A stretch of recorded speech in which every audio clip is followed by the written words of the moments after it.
Welcome to Busted Speakers, I'm Alex. I'm Ed. And I'm Cam.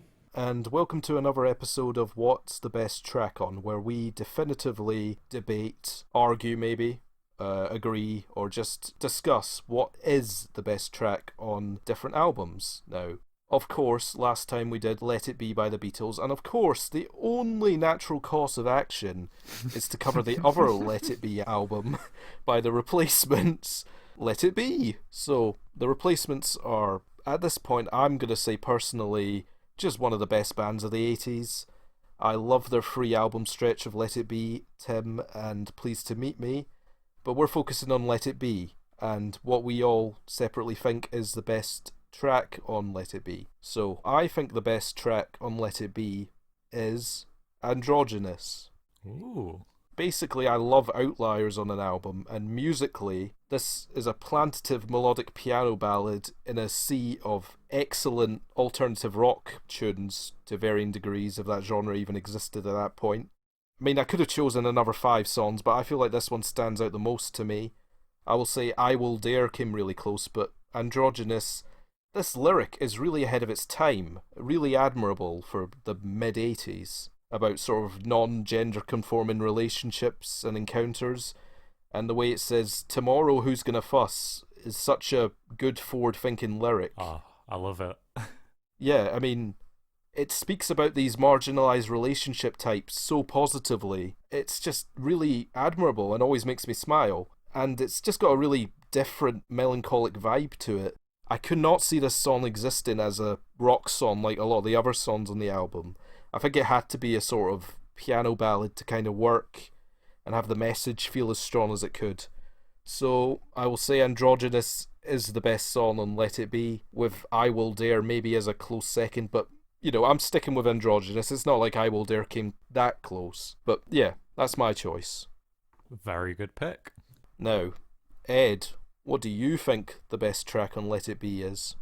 Well, yeah, I also love the Replacements. I echo pretty much every sentiment Alex did in the intro there. Great band. I actually love Tim just a little more than this record, and I know they're both considered really great, but for what it's worth, I think that's their best work overall. Yeah.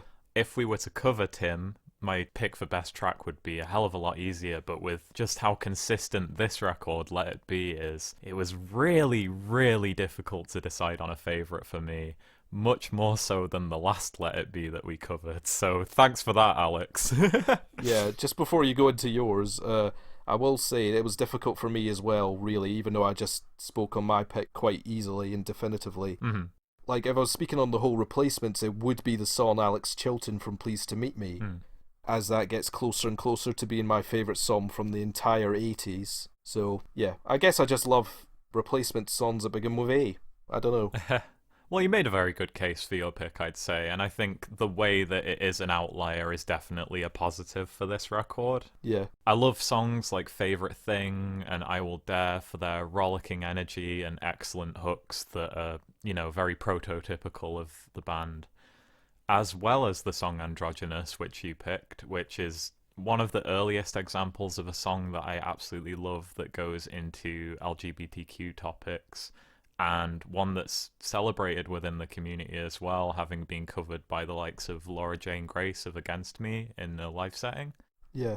I know the Mats had a much more progressive and respectable view on the culture than a lot of rock and roll bands from the time most likely did, so it is definitely worth mentioning for that, and it's just a great tune as well. But if we're talking my absolute favourite song, as well as the one that's most indicative of the Replacements' strengths as a band, and indeed the strengths of this album, having a soul-strict piano ballad with a few additional instrumental flourishes doesn't really tick those boxes for me personally as much as I do love it. That's true, I can see that. So yeah, after multiple re-listens and probably a lot of overthinking, I decided on the song Unsatisfied. Okay, that's an interesting pick. Yeah. This one is maybe a little more mellow or melancholy than some of the more rollicking rock and roll numbers on the album, but I really love it for how it can be interpreted in a number of different ways. When I looked into this song, it became clear that it was actually kind of the band reflecting on themselves and not being fully satisfied with, the work they were doing and not being able to put their feelings across through the art. Yeah.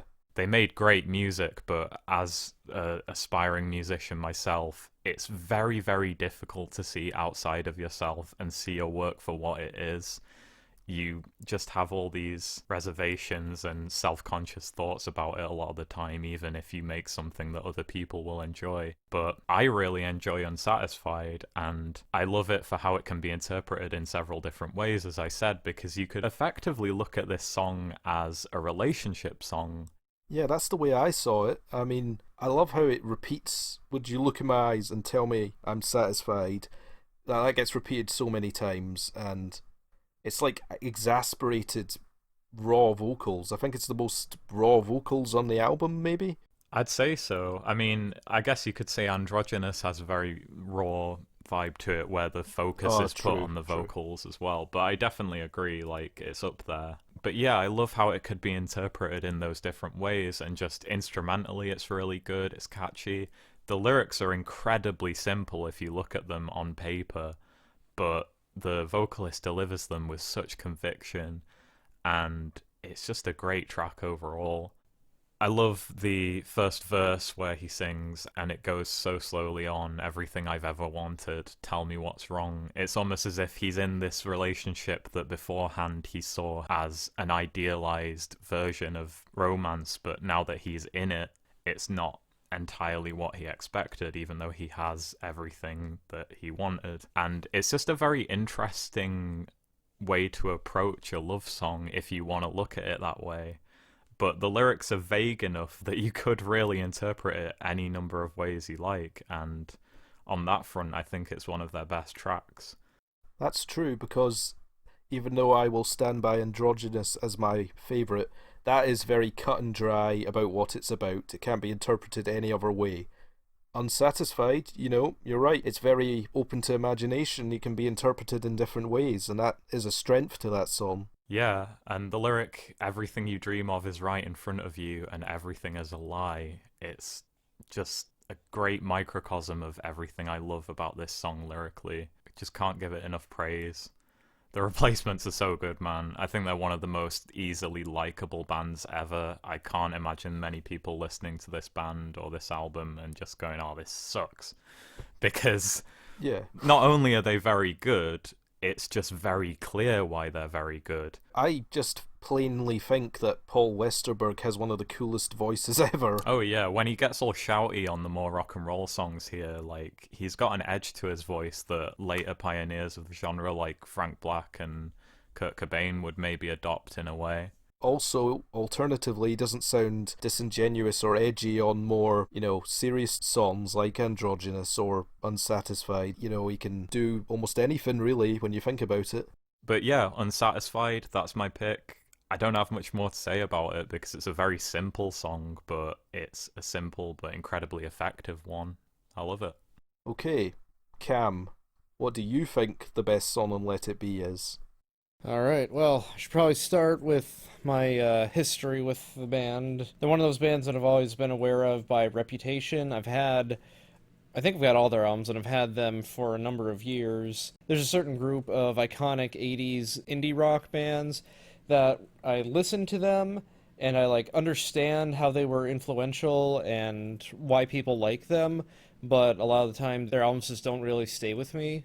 And for a while now, the Replacements have been one of those groups, so this was kind of intimidating going into, because I'd heard this album at least a few times before, but I couldn't tell you what any of the songs were like or about. Honestly, I think Androgynous was probably the only one that I could remember just because of how different it was from the rest of the album. Yeah. But re-listening to this and then doing some cursory research on it, learning some stuff like Black Diamond is a Kiss cover. That's true. Yeah, they're just the kind of band, the kind of punk scene, punk influenced band who would dare do something like that. Definitely indicates that they have strong personality that they're not willing to bend on. And oh yeah, yes, Androgynous is very forward thinking, very positive for the current climate, so that absolutely deserves recognition. And then there are other songs on here that probably represent the band's punky roots a little better than some others. But to me, I think that one just super important thing for any album is having a solid opener. And I Will Dare is not the punkiest song on the album, but I think it is a fantastic opener. You will not find many Replacement fans who will disagree with you there. I'm pretty sure most will say that's their best song, to be fair. Like, obviously there's other ones from Tim and Pleased to Meet You that people would say, but that is a great choice, Cam. Like, I'm always worried about, being seen as, like, plebeian for just picking the, lead single or the first track on an album as my favorite, but I really can't help it. This thing has great melody, great rhythm going between the guitar and the drums and the bass. I'm trying to think of like who else it reminds me of. Did you know it has Peter Buck from REM on guitar on it? I knew that he had a guest part on this album. I didn't know it was on that song. Ah, I didn't know that at all. Yeah. Yeah, so that kind of explains why I was feeling it was kind of jangly, so... Yep, exactly, and it's kind of interesting to think about because the Replacements have actually been around a little bit longer than REM. Wow. But I feel like people, it's weird to think about, but yeah, REM's debut was 83, Replacements was 81, but I guess Peter Buck with Murmur, REM's first album, they already had more prominence on the scene than the Replacements did. And he was slated to actually be like the guest producer or whole producer of this album.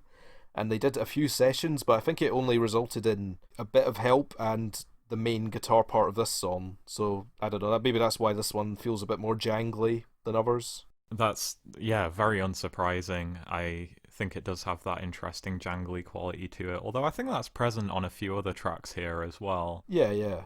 But yeah, the arpeggiated guitars in places on that song are so good. That's the thing about the Replacements, is even when they get a bit more rock and roll, I think their songs are very melodic. They're not particularly in your face. I mean, there are a couple of songs on Let It Be that are a bit more novelty. They could be described as joke songs, like Gary's Got a Boner and, what's it called? Tommy's Got His Tonsils Out or something. Yeah. Yeah, those songs are not the best, honestly. I was wondering if either of you were going to choose one of those two. I was tempted to say it just as a joke, but no. But here's the thing, like, Tommy Takes His Tonsils Out has grown on me as like a full-on punk song. Like, that was more of the type of songs they were doing before Let It Be. And, I don't know, even Gary's Got a Boner, it's not terrible. That's the thing, it's a great album, so even when the worst song is that, it says a lot. Yeah, they're not giving up their musical ability on those songs. They're just not much to write home about songwriting-wise. I Will Dare is a excellent choice, Cam. I love how he speaks in opposites, guessing. It's like really an exciting song, and it speaks to the excitement of youth in love. And just that meet me anywhere, any place, any time, daring to go out somewhere. It's just a really excellent song. I really think it's one of the great songs of the 80s, and I'm sure you could say that about a lot of Replacement songs, but I Will Dare is really great. There's a reason why it's my second favourite. Well, since we all actually picked something different this time, how do we resolve this? Samurai swords? Well, yeah. We're just going to have to convince each other that the other person's wrong until we all agree. We all believe in objectivism here at Busted Speakers. I'm just kidding. Please don't take that seriously. You used the O word. Shun him! Yeah. Yeah, I'm glad we all had a different pick this time around, yeah. Yeah, I mean, this is one of those albums where there is no obvious favourite in my mind. Like, I did pick it as kind of a joke to riff off the fact we did Let It Be by the Beatles first, and now we're doing the other Let It Be album, the one that is actually better. Ooh. Is that really that controversial a statement? I mean, who are you pissing off there other than Beatles fans who probably haven't even heard this album? Yeah, exactly. Yeah, so I'm glad we all chose different songs, and I'm sure people listening have different songs. Thanks for listening to the second episode of What's the Best Track On. Next time we will be coming back with a choice of Ed's, which we're going to find out momentarily after recording this, which is very exciting. You're going to hate me for it. Yeah, so stay tuned for that in approximately 2 weeks' time for episode 3. We're going to continue this as a sort of bi-monthly series, I guess. So yeah, let us know what you pick as your favourite track from this album in the comments below. And yeah, you can check us out on Twitter at @BustedSpeakers. Check Cam out at SubProspector. We're on Facebook too. Subscribe if you like the videos. Like if you feel so inclined. And see you all next time. Bye. Bye. Stay safe, everyone.